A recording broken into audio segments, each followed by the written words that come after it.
Should you spend 50 bucks on a year-old game? Normally, I'd say no, but Stalker 2 on PS5 is a weird exception. This isn't the same broken mess that launched on Xbox and PC back in November 2024. GSC Game World spent 12 months completely overhauling core systems, and the version that just dropped on PlayStation might actually be the definitive way to experience the zone. But is it worth your time and money? Let's break it down. Let's rewind to November 2024. Stalker 2, Heart of Chornobyl launched on Xbox Series X and S and PC, and the reception was complicated. Critics praised the ambition, the atmosphere, the sheer scale of the zone. But players, they were furious. The game was riddled with bugs that broke immersion constantly. NPCs would spawn right in front of you. The A-Life system, which was supposed to make the world feel alive with dynamic faction warfare and creature behavior, was basically non-functional.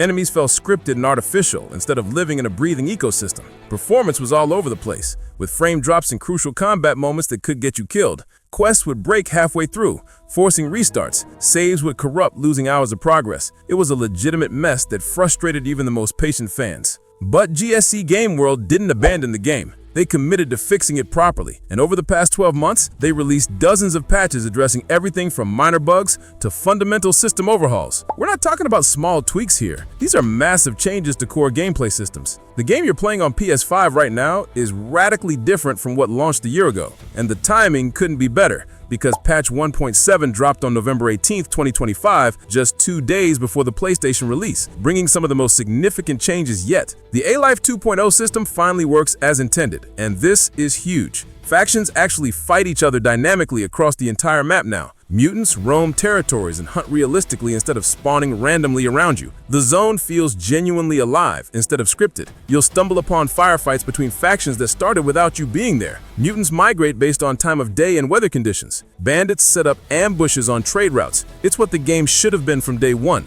and it transforms the entire experience. Enemy AI received a massive overhaul that changes combat fundamentally. They're smarter, more tactical, and less predictable. They flank your position, they retreat when outgunned, they use cover effectively, and they coordinate with squad members. Combat feels challenging but fair now, instead of frustrating and cheap. Performance improvements are substantial across the board.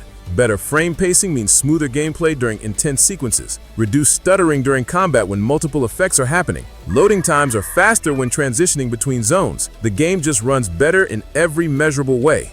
Quest bugs that plagued the original launch are largely fixed. You can actually complete major storylines without hitting game-breaking issues that force restarts. The user interface is cleaner and more intuitive, with better inventory management and clearer quest tracking.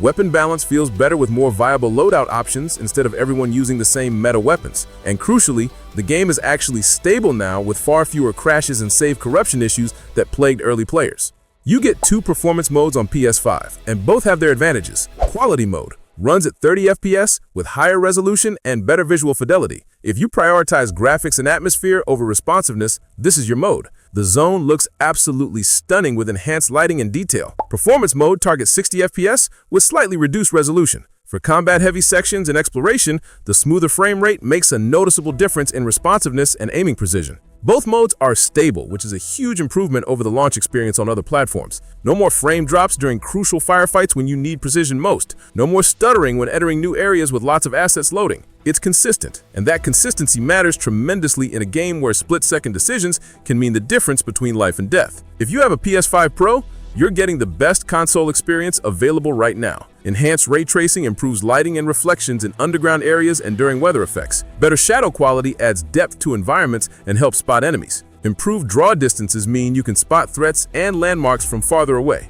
More stable performance in demanding areas like dense forests and urban zones with lots of NPCs.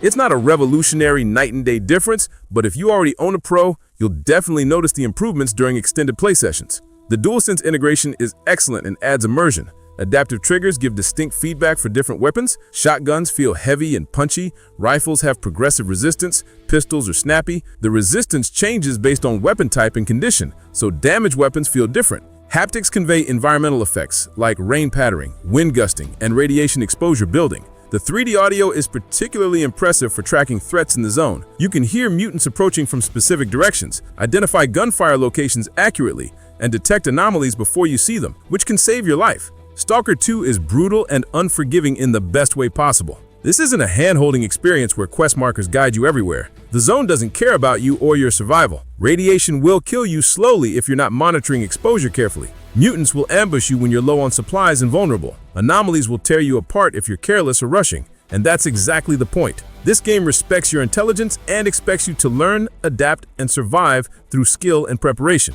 The atmosphere is incredible and unmatched in gaming. Exploring abandoned villages with the wind howling through broken windows and scattered belongings telling stories of evacuation. Creeping through irradiated facilities with every shadow could hide a mutant or hostile stalker. Scavenging for supplies while watching your radiation levels climb and deciding whether that loot is worth the exposure. It's tense, immersive, and genuinely unsettling in the best way possible.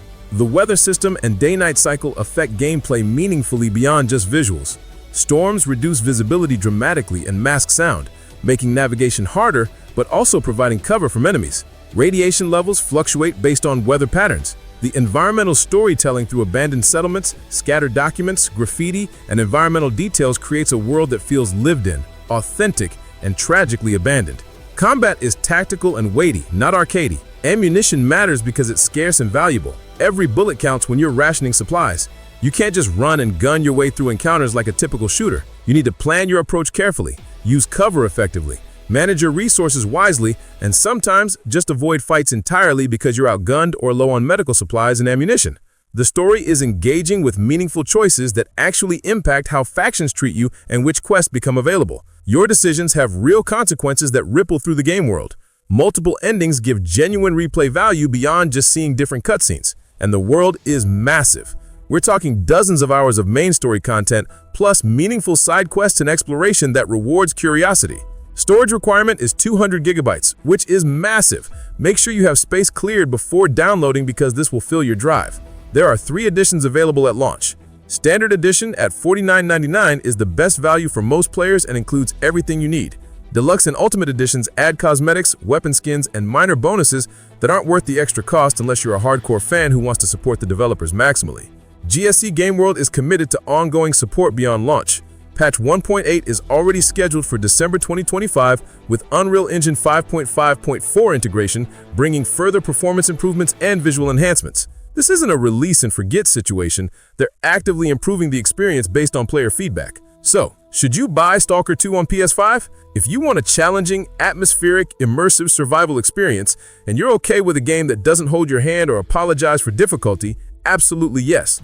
The PS5 version is the most polished, stable version of the game available right now. You're getting a year's worth of fixes and improvements on day one instead of suffering through the rough launch period.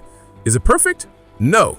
There are still occasional bugs and rough edges, but it's in a genuinely good state now, and GSC Game World has proven through 12 months of consistent updates that they're committed to making it even better long-term. For PS5 players who've been waiting patiently while Xbox and PC players essentially beta tested the game, your patience paid off.